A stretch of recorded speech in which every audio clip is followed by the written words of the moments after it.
Hello सांग मैंने आसीगली आउ गोटे मिनी ब्लॉग रे।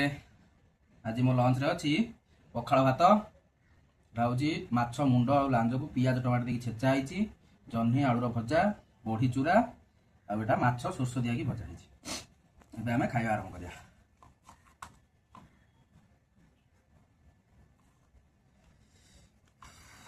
तो जमा गरम कम होनी से टोटाल गरम भात खाई इच्छा होनी पखाड़ ही खिया हो।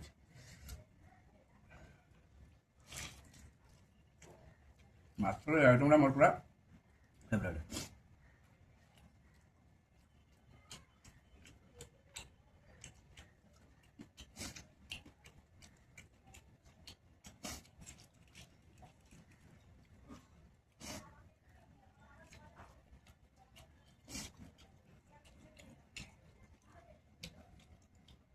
वीडियो जब आपको भल लगी लाइक करेंगे कमेंट करेंगे गला आम चैनल सब्सक्राइब करेंगे।